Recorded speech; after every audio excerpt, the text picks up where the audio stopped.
crescimento do cinema nacional nas últimas décadas criou um novo mercado de trabalho para os artistas do audiovisual e criou também a necessidade da capacitação desses artistas. Com o domínio de determinadas técnicas e com as escolhas corretas, o curso Cineasta Indie vai ensinar a você que sempre quis ser um cineasta a realizar o seu projeto com baixo orçamento e com qualidade profissional, com qualidade adequada ao mercado. Em outras palavras, o aluno aprenderá a enxergar o seu trabalho como uma forma de lhe prover sustento e não apenas como uma expressão artística. Venha você também para o curso Cineasta Indie. Clique na descrição do vídeo e diga lá que foi o pessoal do Nerd na TV que mandou. E agora, galera, bora pro vídeo.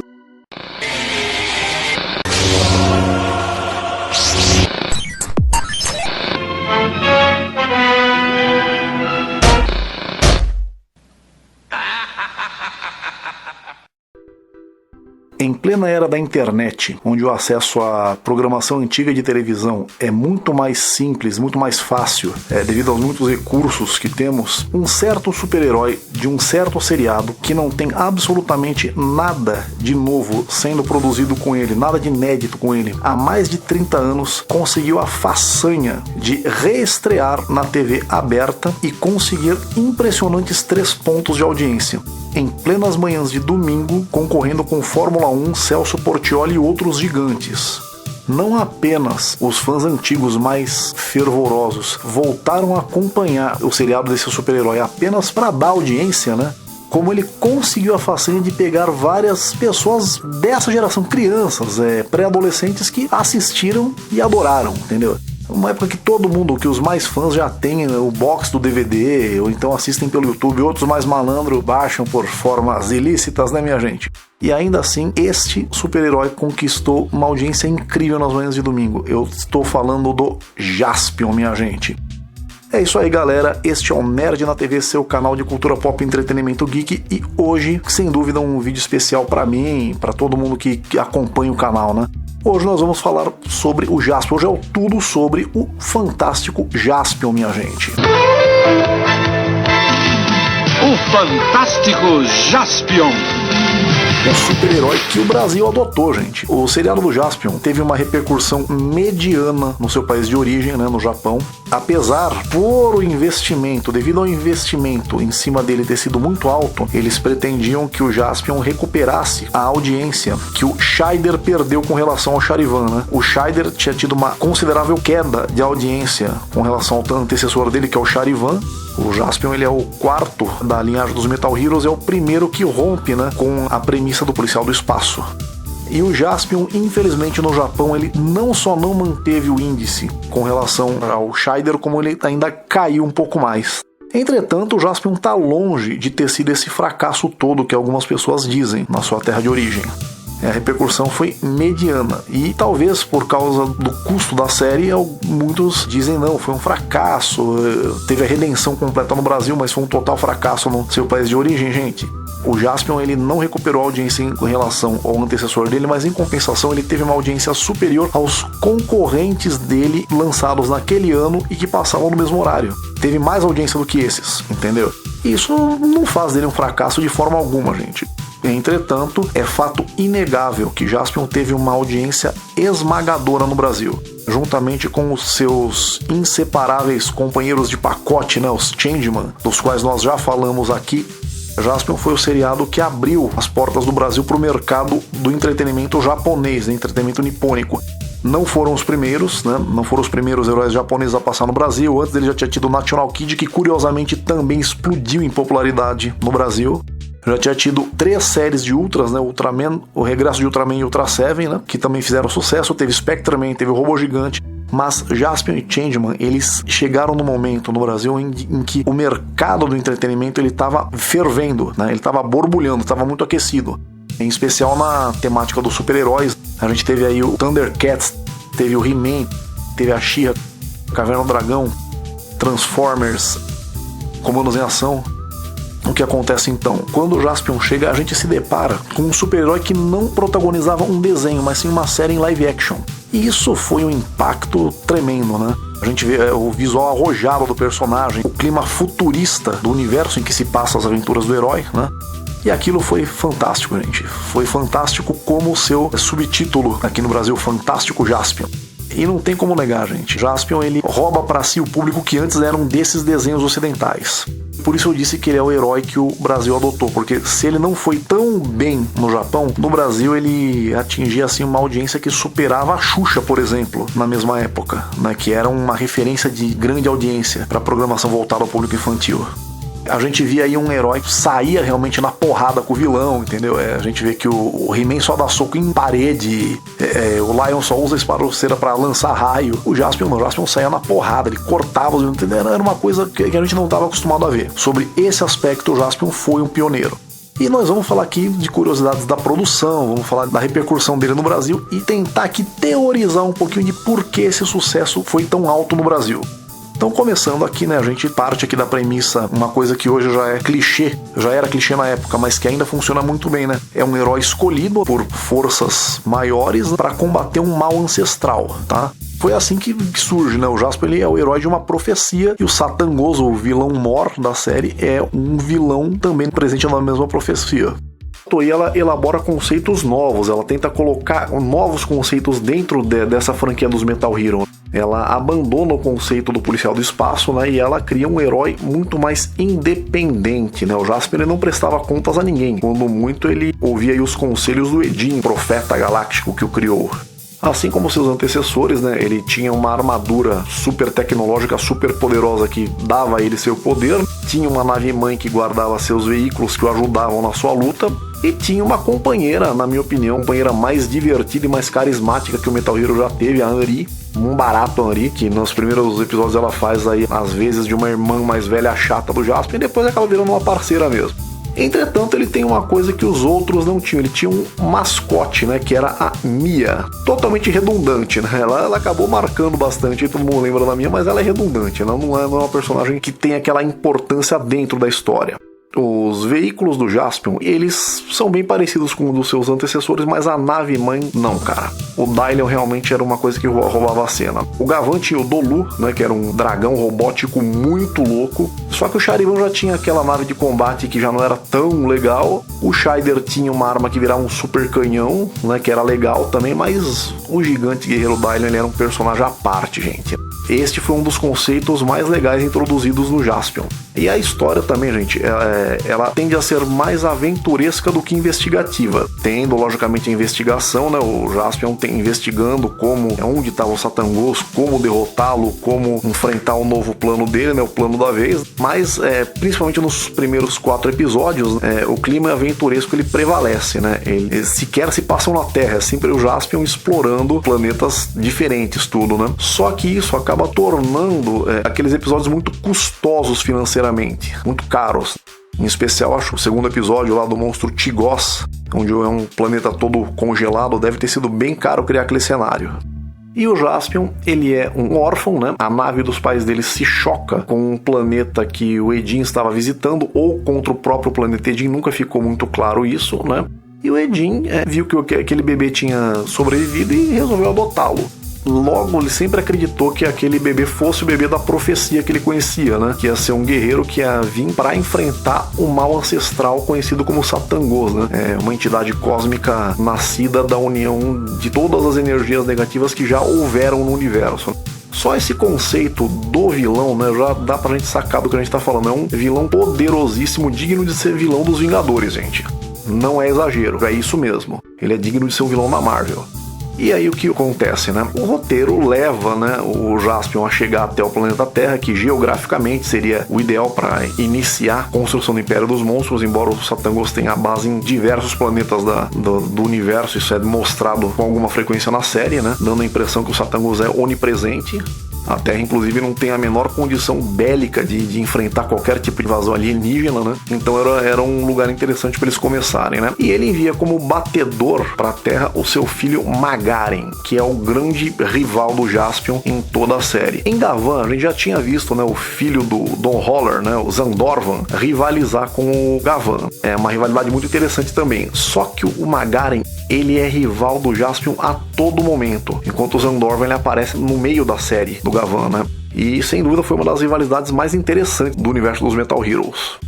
Na Terra ele encontra Boomerman, né? Um personagem que roubou demais a série durante muito tempo, que é o famoso herói Penetra, né? Outro conceito introduzido em Jaspion. Os outros Metal Heroes não tinham isso antes do Jaspion, que é aquele personagem que rivaliza o herói com o público, mas não dentro de cena. Ele, na verdade, é um grande aliado do herói. Mas ele é meio que um parceiro rival, né? Tem uma rivalidade amistosa aí. O Jaspion, ele disputa a atenção do público com o herói, né? Dentro desse cenário é que se desenvolvem as aventuras do Jaspion, né? Toda semana tem um plano novo, um monstro novo, um inimigo novo. Só que aqui a diferença é a seguinte, né, gente? Não tem mais aquele esquema de viagem dimensional, né? Onde o monstro se torna mais poderoso. E agora, não só o inimigo da vez é morto pelo herói, como o monstro da vez é morto pelo robô. Lembremos aí que agora nós tínhamos um robô gigante que tinha igual importância ao herói. Em especial nos primeiros episódios, gente. O humor é uma coisa muito presente na série. O Jaspion é um verdadeiro palhaço quando ele tá em off. É um verdadeiro palhaço. Faz piada, ele faz careta, ele dá pirueta, é um palhação mesmo, tá? Sempre tendo aquele puxão de orelha aí da Anri que botava ele nos eixos. Mas com o passar do tempo esse humor ele se perde um pouco, né? O Jaspion fica mais sisudo, parece como se ele tivesse tomado consciência de que ele, afinal de contas, tem uma missão, né? A missão de proteger o universo, né? Os antecessores tinham esse lance de humor, o Gavan principalmente ele era muito bem humorado em off, mas ele tinha, né, aquela coisa do policial, né, da responsabilidade que o Jaspion não tinha, né? O Jaspion era muito mais livre nesse sentido. Em alguns momentos também a gente percebe que o Jaspion ele preferia não ter que matar alguns adversários, alguns oponentes, né? Como no caso da história de uma árvore, né? Um episódio da história de uma árvore, quando uma árvore de cedro se transforma num monstro, né? Ou no episódio Monstro do Século, um episódio muito triste onde ele é obrigado a destruir o monstro Sion. Muito triste esse episódio, gente. Eu nem gosto desse episódio, na verdade. Mas ele é implacável, tá? Apesar dele não ter prazer em destruir os inimigos, ele é implacável. Ele não hesita em fazer isso para proteger os inocentes, para proteger a Terra, tá? No meio das aventuras do Jaspion, ele também conhece a família Nambara, que são aí aliados do Jaspion até o final da série. O professor Nambara teria sido o primeiro terráqueo a ter algum contato com o Pássaro Dourado, né? Ironicamente, a filha mais velha dele, a Kanoko, é uma das crianças da profecia, que tem a energia do Pássaro Dourado emanada de suas mãos. Mas apesar dessa responsabilidade de defender o universo inteiro nas costas, sem o suporte de uma polícia do espaço, o Jaspion é um herói incrivelmente confiante sem ser arrogante. Né? Ele é incrivelmente confiante. Em momento algum, então ele teve dúvidas de que ele ia conseguir no final. Isso é interessantíssimo no personagem, porque você vê que os outros heróis, eles têm dúvida, será que eu vou conseguir? Será que o Jaspion não? A todo momento que é perguntado, não, eu vou derrotar o Satangos, ele não tem dúvida com relação a isso. É uma coisa muito interessante, um herói confiante sem tantos conflitos internos, como o fato de ser órfão, entendeu? Como o fato de ter sido o único sobrevivente do acidente que matou os pais dele. Nada disso parece ter um efeito muito grande no raciocínio do Jaspion. Temos Boomerman, já mencionado, ele surge como parceiro rival pro Jaspion, mas devido a um ferimento que o ator sofreu fora das filmagens, ele acaba se retirando no meio da participação dele, teve a participação reduzida, retorna no próximo ao arco final e tem que se retirar novamente porque realmente a lesão havia sido mais séria do que ele imaginava. Temos as crianças iluminadas pela luz, que fazem parte da profecia. O John Tiger, mais um que poderia ter sido um parceiro rival do Jaspion, não sei porque ele apareceu tão no finalzinho da série, poderia ter aparecido um pouco antes. E do lado dos vilões nós temos, além logicamente dos vilões da vez, nós temos aí os principais, né? Purima e Kyoru, tá? Elas chegam logo no início da série juntamente com Zampa e Iki, não confunda com Ikki de Fênix, galera, é o Iki, né? Que eram dois androides, tá? Eram membros dos Quadridemons e quando os dois são derrotados pelo Jaspion, elas permanecem como membros aí do alto escalão do Magaren. Elas eram tipo as guarda-costas aí principais do Magaren.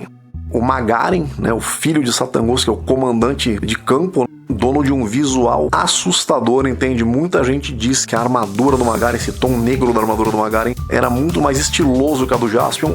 Eu faço uma ressalva. Em cenas de close, a armadura do Jaspion era incomparável, gente. Mas realmente, no geral, a armadura do Magaren era realmente demais. Uma coisa interessante no Magaren, esse tipinho cafajeste que ele faz no início da série, após a primeira derrota dele pro Jaspion, num dos melhores episódios da série, diga-se de passagem, ele retorna com um tom mais prepotente, mais arrogante, já querendo de fato assumir o posto de príncipe do império do pai dele.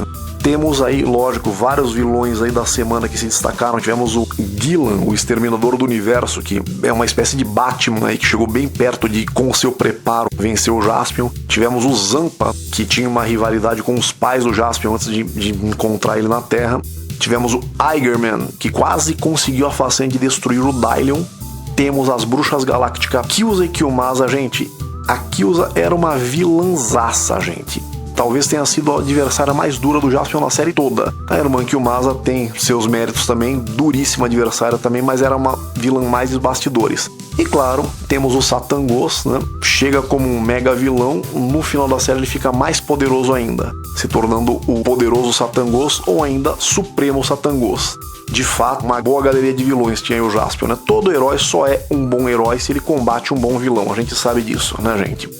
A paleta de cores de Jaspion tem aí, em especial nas partes que não envolvem os vilões, a predominância das cores claras, né? Azul, branco, prateado, dá aquele tom mais ameno e mais tecnológico pro seriado. A gente tem aí os veículos dele, a Alan Moto Space, que ele usa bastante na série. Temos o Gaibin Tank, que ele se divide num jato e numa perfuratriz.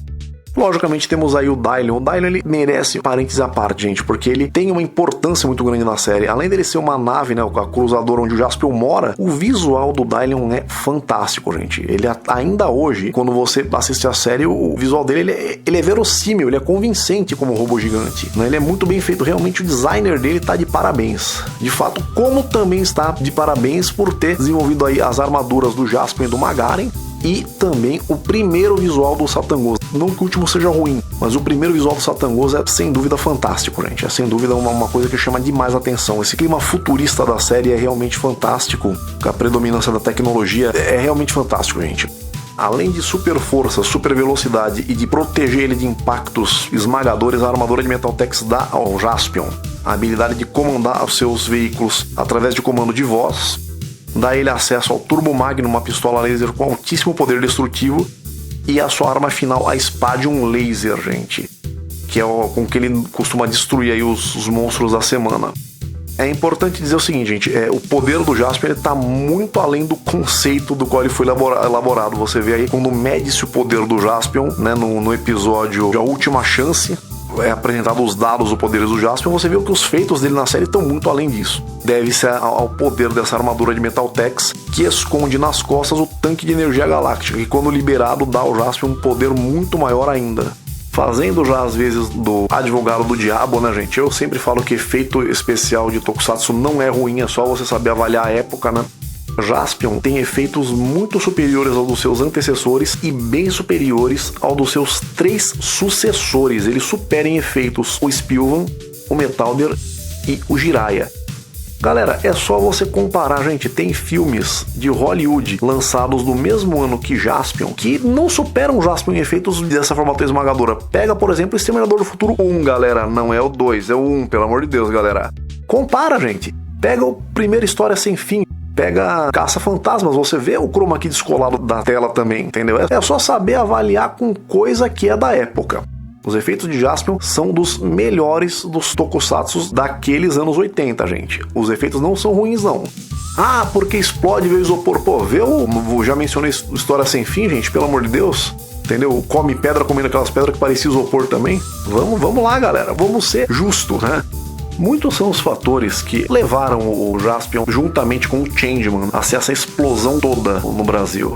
Explosão que levou eles a serem álbum de figurinhas, uma linha de brinquedos que nem eram tão bem feitos assim, né? Eles licenciaram, mas eles não trouxeram os originais pra cá. A Glaslit, a gigante Glaslit, licenciou pra fazer a própria versão deles, que vendia que nem água. Tiveram máscaras, entende? E tiveram aí uma linha de histórias em quadrinhos publicada pela Abril, onde os roteiristas situaram Jaspion, Changeman, Flashman e os heróis japoneses da época no mesmo universo, da mesma forma como a Marvel fazia. E deu muito certo. Esses gibis foram publicados por alguns anos, né? Hoje são raríssimos de serem encontrados. A gente vê aí um Jaspion totalmente diferente do Jaspion do seriado do gibi, era loiro.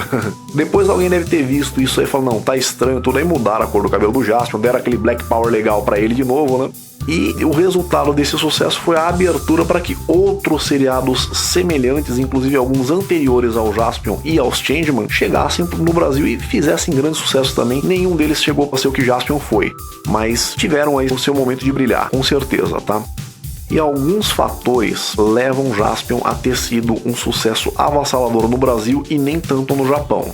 O que acontece é que Jaspion, além dele apresentar uma nova proposta de super-herói, um herói live action, era um herói que combatia o vilão de forma efetiva. Ele não se furtava a ferir o vilão, embora isso não desse prazer a ele, mas ele não se furtava a isso, como o He-Man ou os Thundercats faziam. É um herói sem identidade secreta, gente. Então, o Jaspion, ele se transformava na frente de quem fosse. Isso causa estranhamento a princípio.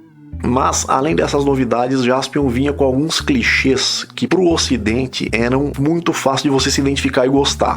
Vamos lá a alguns deles. Primeiro, as coisas mais simples, tá? Primeiramente, o Jaspion é o Fantástico Jaspion. Esse subtítulo, o Fantástico Jaspion, soa algo como o Incrível Hulk, como os Fabulosos X-Men, o Espetacular Homem-Aranha. Os heróis da Marvel vinham com esse subtítulo e a gente já estava muito acostumado com isso, quem lia gibi na época. Então isso já, quem será, né? Segundo, em off, o Jaspion, ele parecia um fugitivo do filme Embalos de Sábado à Noite com o John Travolta. Ele usava uma roupa de discoteca chamativa pra caramba. Ele era um japonês de Black Power, gente. Ele parecia um dançarino de discoteca. Era um herói que tinha um mascote, gente. Todos os heróis da Hanna-Barbera tinham um mascote. Space Ghost, o Maitor, o Jovem Sansão. Todos eles tinham um mascote. Tudo isso já tinha passado no Brasil.